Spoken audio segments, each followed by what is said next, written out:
ভাই, কেমন আছেন? ওয়ালাইকুম আসসালাম ওয়া রাহমাতুল্লাহ। সবসময় ভালোই থাকি, কারণ আমি বড়লোকদের টেবিলে থাকি। আর তুই তো থাকিস রাস্তায়, ফুটপাতে। ফুটপাতের লোকে তোকে খায়। কিন্তু যাই হোক, আমি সেরা। আমার উৎপত্তি 1000 বছর আগে চীনে। এক সম্রাট আমার পাতা গরম পানিতে ফেলে মুগ্ধ হয়ে গিয়েছিল। তখন থেকেই আমি রাজকীয়। ওহে, তোর পাতা পানিতে পড়েছিল। আর আমি শুরু থেকে এনার্জি আর উদ্দীপনার প্রতীক। তুমি উদ্দীপনার কথা বলো, আমি কিন্তু যুদ্ধ থামিয়েছি। ব্রিটিশরা আমাকে নিয়ে সারা পৃথিবী ঘুরেছে। আমি সভ্যতার প্রতীক।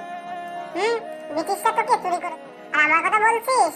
আমি তো মধ্যযুগে কফি হাউসগুলোতে আলোড়ন সৃষ্টি করি। রাজা বাদশা থেকে সাধারণ মানুষ সবাই আমাকে চুমুক দিয়েছে। তোমার কফি হাউস শুধু বিতর্ক, বড়লোকি গল্পের জায়গা। আমি রাস্তায় চায়ের দোকানে আড্ডা জমাই।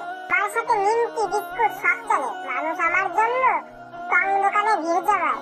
তুই শুধু রাস্তার বোন, আর আমি স্টাইলে নাম্বার 1। আমার স্প্রে, ল্যাটে, ক্যাপাচিনো সব ব্র্যান্ড। তুই তো পুরনো দুধ চা। হাসালে তুমি।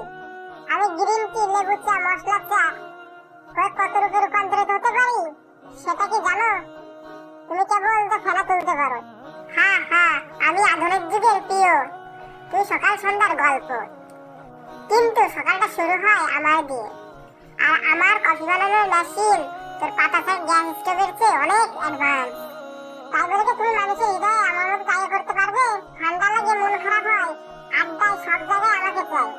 বড় সড়ো প্রেজেন্টেশন, রাত জেগে কাজ করা, সৃজনশীল চিন্তা করা, তখন মানুষ আমাকেই ডাকে।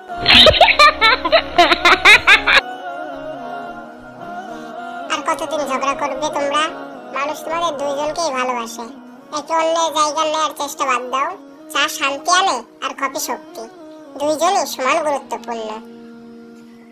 তা ঠিক বলেছো, ঠিক বলেছো। আমরা ভিন্ন, কিন্তু আমাদের দুজনেরই দরকার।